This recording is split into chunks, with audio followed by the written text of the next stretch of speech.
नमस्कार, मी साधना मुळे. मुंबई वचननामामध्ये आपले सहर्ष स्वागत. चला पाहूया आजच्या ठळक बातम्या. आज उत्तर मुंबईतील माजी खासदार गोपाल शेट्टी यांनी बोरिवली विधानसभा मतदारसंघातून अपक्ष उमेदवार म्हणून अर्ज दाखल केला आहे. त्यांचा दावा आहे की त्यांनी हा निर्णय जनतेच्या मागणीवर घेतला आहे. गोपाल शेट्टी म्हणाले, बाहेरील उमेदवारांना संधी देण्याची परंपरा मोडण्यासाठी मी अपक्ष म्हणून निवडणूक लढण्याचा निर्णय घेतला आहे. महाराष्ट्र विधानसभा निवडणुकीसाठी राजकीय तणाव वाढत आहे. आता भारतीय जनता पार्टीतच बंडखोरीचे सूर उठले आहेत. भाजपाने ज्येष्ठ नेते गोपाल शेट्टी यांना बोरिवलीतून तिकीट नाकारल्याने ते नाराज आहेत आणि त्यांनी अपक्ष उमेदवार म्हणून निवडणुकीला सामोरे जाण्याची घोषणा केली आहे. बाहेरील उमेदवारांना संधी दिल्याचा आरोप करीत भाजप कार्यकर्त्यांनी पक्षविरोधात निदर्शने केली. गोपाल शेट्टी यांचे म्हणणे आहे की बोरिवलीत अशाच बाहेरील उमेदवारांना संधी दिली जात आहे. सुनील राणे, पियुष गोयल आणि आता संजय उपाध्याय यांनाही बाहेरून आणले गेले आहे, ज्याचा विरोध बोरिवलीच्या जनतेसोबत गोपाल शेट्टी देखील करत आहेत. कार्यकर्ता में नाराजगी थी क्योंकि आपको टिकट नहीं मिला था. आज कार्यकर्ता काफी खुश है. कार्यकर्ता को छोड़कर जो जनता भी है उनका कहना है कि वो आपके सपोर्ट में आए. मैं फिर एक बार कहना चाहूंगा कि मुझे टिकट नहीं मिला ये मुद्दा ही नहीं है. मैंने टिकट मांगा ही नहीं था. 2024 के चुनाव में भी देश के प्रधानमंत्री ने इच्छा जताई कि उत्तर मुंबई एक सेफ सीट है, वहां से पीयूष गोयल जी ने लड़ना चाहिए, तो उसको हमने स्वीकारा क्योंकि देश के प्रधानमंत्री तीसरी बार प्रधानमंत्री बनने जा रहे थे. और ऐसे समय पर हम सब लोगों ने मिलकर उस निर्णय को स्वीकारा और जनता ने भी उसका समर्थन दिया. और अब की बार भी विधानसभा का मैंने कोई टिकट मांगा नहीं था. पार्टी के पब्लिक के सर्वे में मेरा नाम आया, पार्टी के कुछ कार्यकर्ताओं ने मेरा नाम दिया और पार्टी के नेताओं को भी लगा कि गोपाल शेट्टी को टिकट देना चाहिए.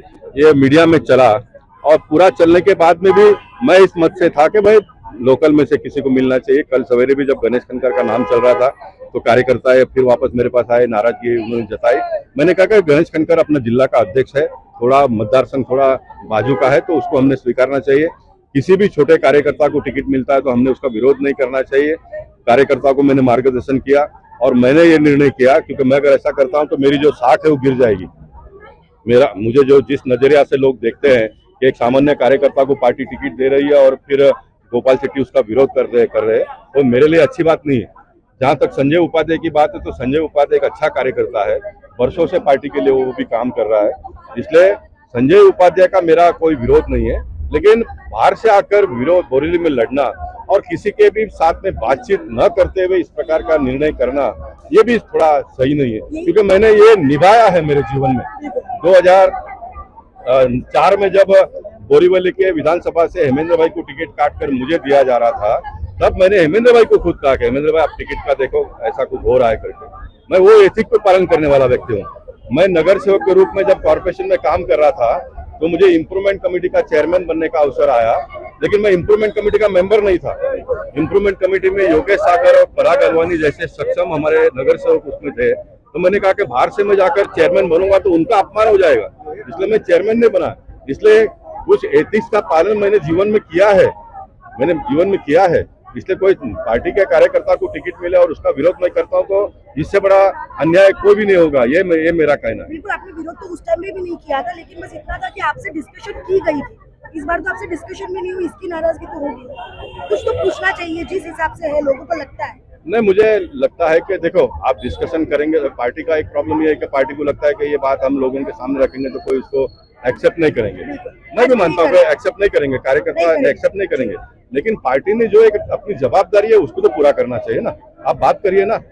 जरूर नहीं कि सब सहमति जताएंगे तो फिर एक जीवित वर्ग है ऐसा मानना ही नहीं चाहिए. लोगों का अपना अपना एक विचार होता है, वो अपना विचार प्रकट करेंगे, लेकिन आप अपना काम तो करो ना. अब लोगों को लगता है कि भाई मैंने इस लड़ाई को लड़ना चाहिए तो मैं लड़ने के लिए भी मैदान पे उतरा हूँ. अब कैसे जिताना, कितने बड़े मार्जिन से जिताना, ये तो जनता के हाथ में है. हाँ, ये तो जनता के हाथ में है. इसलिए सब तो मैं कहीं नहीं कर सकता हूँ ना. मेरा जो काम था वो मैंने कर दिया. मैं मानता हूँ कि इसमें देखिए, इसमें एक कोई शक्ति प्रदर्शन का नहीं है. मुकाबला एक तरफा होगा। कोई लड़ाई नहीं, क्योंकि कोई पॉलिटिकल पार्टी और पॉलिटिकल पार्टी का लड़ाई नहीं है, एक बहुत ही अहम मुद्दे को लेकर ये लड़ाई है। और मुझे लगता है कि इस मुद्दे के साथ में सभी राजनीतिक पार्टी जो है बोरेली में चुनाव के मैदान में उतरने वाले है, या तो उतरे हैं या तो उतरेंगे अभी भी कुछ समय में के बाद में, और सारे लोग इस मुद्दे से सहमत होकर मेरे साथ में चलेंगे, ऐसा मुझे लगता है। और मैंने बहुत स्पष्ट किया है, मैंने कोई पार्टी छोड़ा नहीं है, मैं पार्टी छोड़ने वाला नहीं हूँ, पार्टी का विचारधारा को मैं छोड़ने वाला नहीं हूँ, मैं अन्य पार्टी में जाकर चुनाव नहीं लड़ूंगा, ये भी मैंने पहले ही घोषित कर दिया है। क्योंकि भारतीय जनता पार्टी एक बहुत बड़ी विचारधारा को लेकर चलने वाली पार्टी है। भारतीय जनता पार्टी ने बहुत बड़ा प्रगति प्रोग्रेस देश में किया है, आने वाले दिनों में हमको और भी करना है।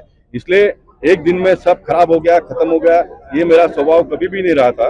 मैं 2004 में हेमेंद्र भाई के सामने चुनाव लड़ा, तब भी उनके बारे में एक शब्द नहीं कहा।